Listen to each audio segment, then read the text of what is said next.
bërëb bii ay njaboot ñu nekk seen ginnaaw amaana buñ leen seetaanee amaana buñ ci àdduwul ëllëg fi mu jëm du lu gënal askan bi yëpp tey mu ñoom la dal suba mën na dal keneen ci ñun et kan mooy taxaw bu boobaa pour jooyal leen pour taxawu leen ngir askan bi gën a gis seen bopp ci Sénégal ndaxte Sénégal gi ñu nekk bu yàggee day mujjee doon Sénégal boo xamante ni fi la ñuy juddoo rek waaye kenn du am mébétu toog fi defee fi âge am ba retraité ndaxte gis nañ ne liggéeykat yi ñoo gën a sonn sax ñi liggéeyut ci réew mi moo tax ñu jàpp ne lii daf ñoo war ñun ñëpp képp koy sénégalais fii waroon na fees dell waaye xeebuñ mbooloo mi fi nekk mbooloo mi moo ñu gënal junniy mbooloo boo xamante ni dañ fiy ñëw taxaw ak beneen taxawaay en tout cas am nañ mbégte ak cofeel ci yéen ni ñu fasee wéyalee programme bi bokk na ci dañuy jox ñi nga xamante ni ñoo fi nekk comme ay mouvement di ci jiital Africa First ki leen fi teewal nekk Sylvestine.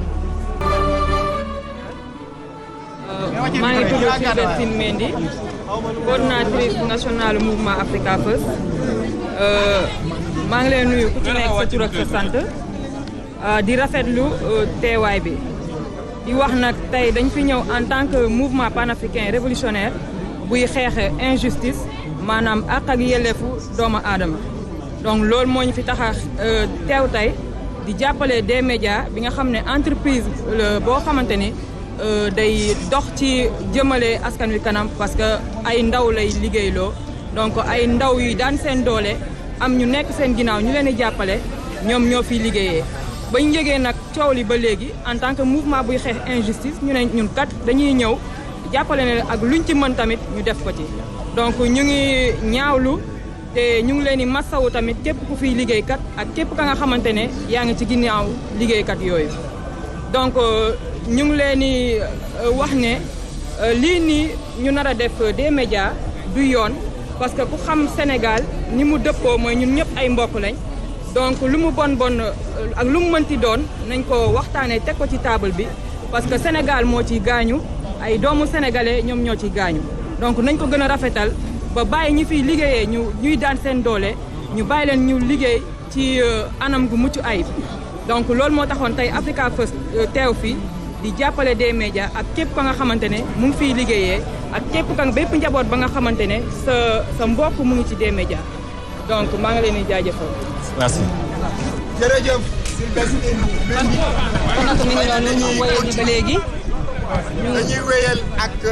ñi nga xamante ni moom mooy représentant amical des anciens du CESTI muy Abibou Mbaye Abibou bu fekkee jege nga Abibou.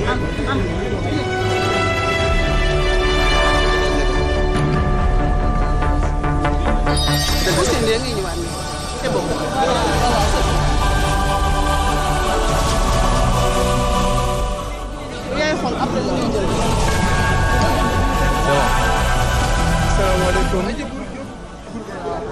waa groupe des médias suñu consoeurs yi ak suñu confrères yi fi nekk suñu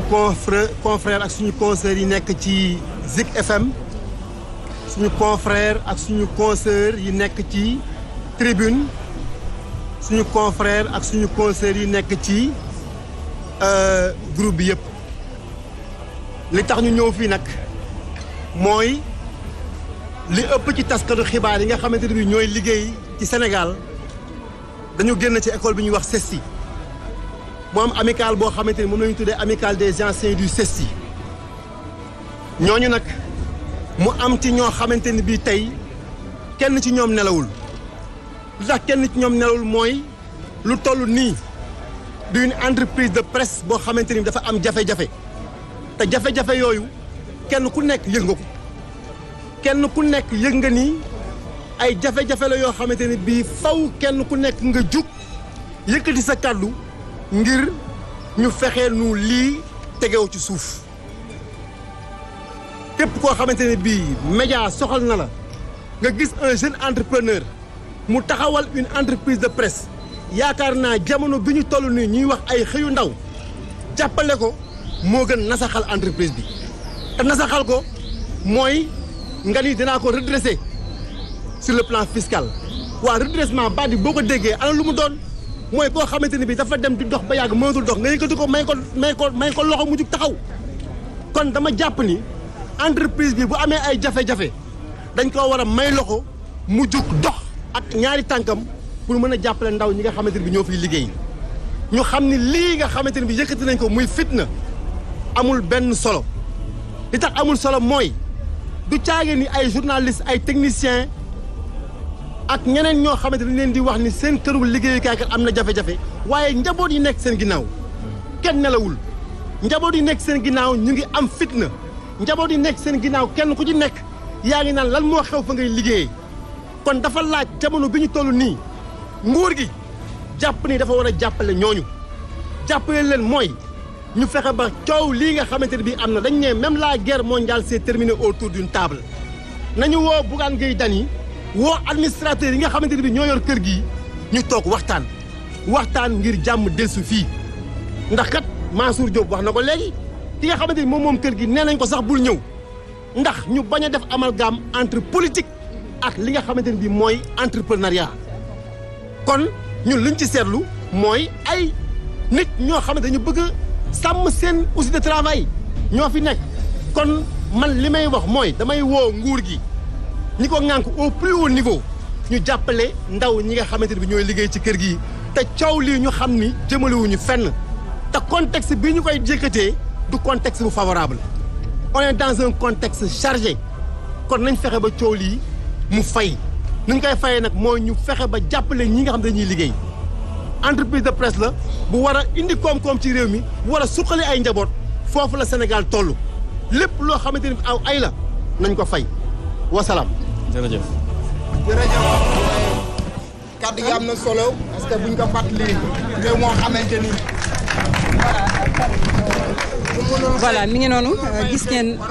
ñi nga xamante ne ñoo fi teew tey wax ñi nga xam ne wax nañu ko loolu mu for loolu dañuy wëyandi ba léegi maar ci côté bi. amaana war nañu gën a mën a amaat beneen seetlu ci